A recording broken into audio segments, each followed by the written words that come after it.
E se o conceito de trabalho, assim como a gente conhece, estivesse com os dias contados?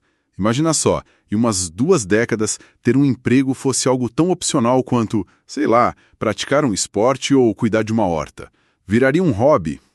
Parece uma cena de ficção científica, né? Mas essa é exatamente a previsão que o Elon Musk fez lá em novembro de 2025. E não é surpresa nenhuma que isso gerou, assim, uma onda de pânico, de ansiedade no mundo corporativo. É uma daquelas declarações que param a sala, sabe? Com certeza. E é para entender essa reação em cadeia que hoje a gente vai mergulhar num material fascinante que chegou pra gente, um artigo chamado O Apocalipse Cancelado. É da especialista em neurobusiness, IA e inteligência emocional, Marines Pereira. A ideia aqui é usar o trabalho dela para investigar a fundo por que essas previsões causam tanto medo. Será que esse pânico todo se justifica ou a gente já viu esse filme antes? Exato. A grande pergunta que o artigo dela nos força a fazer é: a gente está realmente encarando o fim da utilidade humana como muitos temem? Ou será que é só o fim da nossa zona de conforto, da nossa complacência cognitiva? Vamos analisar isso então. A previsão do Musk é bem direta. A IA e os robôs vão fazer tudo e o trabalho vira um hobby. Para algumas pessoas, isso soa como um paraíso, né? Uma utopia.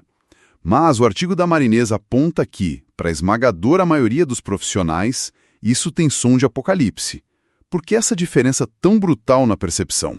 Então, a resposta, segundo a perspectiva do neurobusiness que o artigo traz, não está na nossa lógica, está na nossa ideologia. Não é uma falha de caráter ou falta de visão, sabe? É uma resposta cerebral programada há milênios para garantir a nossa sobrevivência. Ah, entendi. Pensa no cérebro como uma máquina de economizar energia. Ele é só 2% da nossa massa corporal, mas olha só, consome de 20% a 25% de toda a energia do corpo. Nossa, é uma máquina caríssima de manter funcionando. Exatamente. Então, a prioridade número 1 dele é eficiência. E quando ele é confrontado com algo radicalmente novo, desconhecido, como a IA generativa, ele aciona um protocolo de defesa. A amígdala, que funciona como o nosso radar de ameaças, ela assume o controle. Ela inunda o corpo com cortisol, hormônio do estresse, e basicamente desliga o córtex pré-frontal, que é a parte do cérebro do raciocínio lógico, da criatividade. É um sequestro neural mesmo. E o artigo da Marines Pereira coloca números impressionantes nisso, com o que ela chama de regra de ouro da gestão de mudança. Ela observou um padrão, né, em como as equipes reagem. Sim, e os números são bem reveladores. Ela diz que, diante de uma mudança disruptiva, 15% das pessoas entram em choque. Elas paralisam, congelam de medo. Ok. Do outro lado, você tem outros 15% que aceitam e se adaptam. São pessoas com alta inteligência emocional que conseguem transformar a ansiedade em curiosidade e em ação. Mas o ponto crítico está no meio. Onde estão os 70% restantes. Exatamente. E esses 70%, a grande maioria, entram no que ela chama de negação defensiva. Esse, segundo ela, é o grupo mais perigoso para qualquer organização. Eles não estão paralisados como o primeiro grupo, mas estão ativamente ignorando a realidade para proteger a zona de conforto deles. São as pessoas que falam, isso é só uma modinha passageira, ou isso nunca vai acontecer no meu setor. Ou a minha frase favorita, que o artigo cita, a inteligência artificial nunca vai substituir o meu feeling. O famoso feeling. Aquele que às vezes acerta, às vezes escolhe o pior fornecedor possível, mas que a gente defende com unhas e dentes porque é nosso. Exato. Essa negação, então, é um mecanismo cerebral para economizar energia. O cérebro prefere, como diz o texto, a certeza da miséria à miséria da incerteza. Reaprender tudo do zero é metabolicamente muito caro. O que é fascinante aqui é conectar esses números com a forma como a comunicação acontece. Quando uma figura como o Musk, que o artigo faz questão de dizer que admira, comunica de uma forma tão alarmista. O trabalho vai acabar. Isso, ele está, na prática, jogando gasolina na fogueira da amígdala desses 85% da população, Os que estão em choque e os que estão em negação? Quer dizer, ele está tentando soar um alerta para as pessoas se prepararem, mas na prática ele só está apertando o botão de pânico no cérebro de todo mundo. O resultado não é preparação, é paralisia. Precisamente. A intenção pode até ser boa, mas a forma gera o efeito oposto. Em vez de motivar a adaptação, reforça o medo, a resistência. Isso me faz pensar. Essa tática de usar o medo, de criar um cenário de apocalipse, isso não pode ser novo, certo? A gente já deve ter passado por isso antes. E como passamos? O artigo argumenta que esse ciclo de pânico tecnológico é um padrão que se repete. A gente já viu esse filme antes, com um roteiro bem parecido. O texto nos leva para um dos melhores exemplos históricos do que ele chama de marketing do terror. A Guerra das Correntes, no final do século XIX. A batalha entre Thomas Edison e Nikola Tesla. Exato.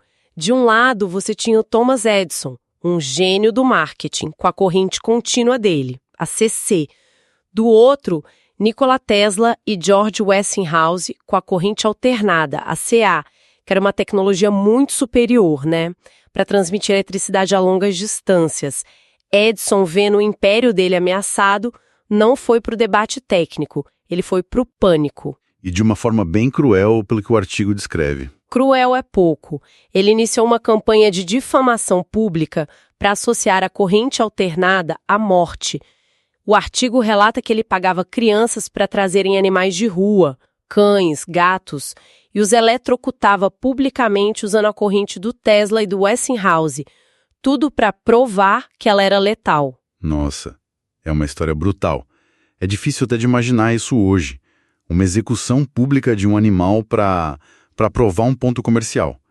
Mostra o nível do medo e da manipulação que estava em jogo. E o ápice desse horror foi a execução pública da elefantatópse, de um circo, que também foi eletrocutada com corrente contínua. A mensagem subliminar que o Edison estava enviando era brutalmente clara. Se você colocar essa nova tecnologia demoníaca na sua casa, você vai matar a sua família. Ele não atacou a lógica, ele atacou a amígdala das pessoas. E o artigo diz que esse mesmo padrão se repete. De forma consistente. Se a gente conecta isso ao quadro geral que o artigo pinta, vemos o mesmo ciclo em cada revolução industrial. Na primeira, os ludistas, os trabalhadores que quebravam as máquinas a vapor, eles não faziam isso por serem contra o progresso, eles faziam por medo da fome, porque a narrativa era de que a máquina ia roubar o pão e a dignidade deles. Na terceira revolução, com os computadores, o medo era outro. A gente ouvia que os computadores nos tornariam estúpidos e frios, que a gente ia perder a capacidade de pensar. E quem não se lembra do pânico do bug do milênio, o Y2K? Uma histeria coletiva global. Acreditava-se que aviões iam cair do céu, sistemas financeiros iam entrar em colapso, só porque um relógio digital ia virar de 99 para 00. O ciclo que o artigo descreve é sempre o mesmo, sabe? Sim. Primeiro surge uma tecnologia disruptiva. Segundo, mensageiros do apocalipse aparecem para monetizar o medo. Terceiro, a maioria, aqueles 70%, entra em pânico ou negação. E quarto, a poeira baixa, a sociedade se adapta e, no fim, a qualidade de vida dá um salto. Edison perdeu a guerra. A corrente alternada iluminou o mundo. O medo só atrasou o progresso, não impediu. Ok, entendi o padrão histórico do pânico. Mas e se dessa vez for diferente? A IA parece ser uma tecnologia de uma escala completamente outra. Como o artigo aborda isso? Essa é a grande questão. E o artigo argumenta que o erro fundamental na previsão apocalíptica do Musk e de outros é confundir duas coisas. A grande falácia é confundir tarefa com trabalho e processamento com propósito. Tarefa versus trabalho. Processamento versus propósito. Descomplica isso pra gente. A IA vai substituir tarefas. Disso não tem dúvida. Já está fazendo. Escreve código, gera relatório, analisa imagem médica. Uma tarefa é uma atividade específica, repetitiva, baseada em lógica. Se o trabalho de alguém se resumir a ser um processador de dados humano, sim, essa pessoa deve se preocupar. Mas o trabalho, no sentido mais amplo, é um conjunto de tarefas com um propósito. Então, o ponto central do artigo é que a história não é sobre a eliminação do valor humano, mas sobre o deslocamento desse valor. Exatamente. O artigo usa exemplos ótimos. Quando o motor a vapor substituiu o músculo humano, o valor do trabalho não sumiu, ele migrou. Saiu da força bruta e foi para a destreza manual, para a operação das máquinas. E quando a automação industrial substituiu o trabalho artesanal em massa, o valor migrou de novo, dessa vez para a gestão de processos, para a supervisão das linhas de produção. Depois veio o computador, que substituiu o cálculo manual. O valor migrou mais uma vez. Agora, para análise cognitiva, para a capacidade de usar os dados para tomar decisões. Certo. E o que está acontecendo agora, com a quarta revolução industrial, é que a IA está comoditizando essa lógica. O QI, o quociente de inteligência técnico, está virando uma commodity. Barata, acessível. A pergunta que o artigo levanta é: o que sobra? Para onde o valor humano está migrando agora? Ele migra para um único território onde a máquina ainda não consegue entrar de forma genuína. O QE, o quociente emocional, a inteligência emocional. O artigo é muito claro nisso. Mas a IA não está ficando cada vez melhor em simular a emoção? Eu já vi chatbots que parecem bem empáticos, sabe? Sim, e esse é um ponto crucial. O artigo diz que a IA pode simular empatia, mas simular não é sentir, e essa diferença é abissal na prática. Ele dá um exemplo perfeito. A IA pode gerar um contrato jurídico impecável em segundos, mas ela não consegue sentar na mesa de negociação, olhar no olho do cliente e perceber aquela microhesitação na voz que indica que um ponto sensível não foi bem recebido. Isso é humano. O outro exemplo do texto: a IA pode diagnosticar uma doença num exame com uma precisão sobre-humana, mas a gente ainda prefere um médico humano para segurar a nossa mão e dar a notícia de uma forma que inspire esperança, confiança, e não só apresentar dados frios. Exatamente. Isso levanta uma questão sobre a visão de mundo.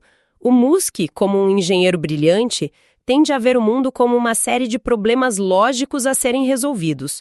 Mas o mundo dos negócios, da liderança, da saúde, é feito de sutilezas, de cultura, de confiança, de emoção, coisas que não se codificam perfeitamente em zeros e uns. Ok, isso faz todo sentido, mas me deixa com uma pergunta. Se a gente sabe que o problema é biológico, quase instintivo, como é que se resolve isso numa empresa?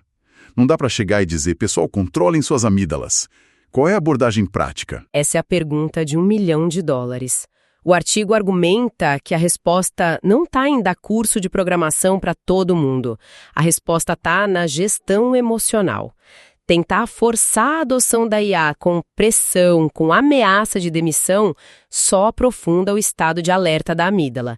Pode até gerar uma conformidade superficial, mas por baixo o que se tem é medo, ressentimento, até sabotagem. A abordagem de neurobusiness que o artigo propõe tem 3 pilares. E o primeiro é a segurança psicológica. Faz todo sentido. As pessoas só inovam de verdade quando se sentem seguras para errar. Exato. Se a IA é apresentada na empresa como uma substituta, uma ameaça, ela vira a inimiga. O cérebro entra em modo de defesa. Mas se ela é apresentada como uma copiloto, uma ferramenta que vai eliminar a parte chata, burocrática, para que o talento humano possa brilhar na estratégia, na criatividade, aí ela vira uma aliada. A narrativa muda tudo. A abordagem é bem mais convidativa. E qual o segundo pilar? O segundo é o foco no que o artigo chama de Power Skills, que antigamente a gente chamava de Soft Skills, inteligência emocional, pensamento crítico, negociação, criatividade. O texto é enfático aqui. Essas habilidades deixaram de ser um diferencial para virarem pré-requisitos de sobrevivência profissional. A máquina cuida do hard, do técnico. Nós precisamos cuidar do soft. Que, ironicamente, é sempre a parte mais hard, mais difícil de desenvolver. E o terceiro pilar? O terceiro pilar é sobre treinar o cérebro ativamente. É criar o hábito de substituir o julgamento imediato, aquela reação de isso não vai funcionar, pela curiosidade. Pela pergunta como isso pode me ajudar. Então é basicamente hackear o próprio cérebro. Em vez de deixar ele entrar no modo de defesa padrão, você se força a entrar no modo de exploração. E essa mudança não é só filosófica, é química. O artigo explica que ao trocar o julgamento pela curiosidade, você para de liberar cortisol, o hormônio do estresse, e começa a liberar dopamina, que é o neurotransmissor da motivação. Você literalmente muda a química cerebral para favorecer a adaptação. É um treinamento mental. Então, amarrando tudo isso, a ideia central que fica dessa análise é que o verdadeiro desafio da quarta revolução industrial não é tecnológico, é humano. Não estamos enfrentando o fim do trabalho, mas talvez o fim da complacência cognitiva, daquele piloto automático em que muitos de nós operamos. É uma libertação, de certa forma. Uma libertação para a gente focar no trabalho que exige alma, conexão, criatividade. E vale sempre lembrar que toda essa perspectiva vem do artigo O Apocalipse Cancelado, da especialista Mary Inés Pereira. A análise dela nos lembra que talvez nossos avós trabalhassem em condições insalubres e hoje seus descendentes operam a tecnologia que os libertou daquele esforço brutal. Exato. O ponto é que não precisamos ser os ludistas do século XXI quebrando servidores por medo. E para quem nos ouve, fica um pensamento final, que eu adaptei do artigo para a gente refletir. A tecnologia avança de forma exponencial, mas a nossa biologia, a nossa evolução é linear, é lenta. A questão que fica não é se a mudança virá, mas como vamos liderá-la em nós mesmos e nas pessoas ao nosso redor. A escolha é entre ser como céticos que preferiram a escuridão do lampião a gás, a lâmpada de Edison, ou entender que do outro lado do medo pode não haver um fim, mas sim um novo começo.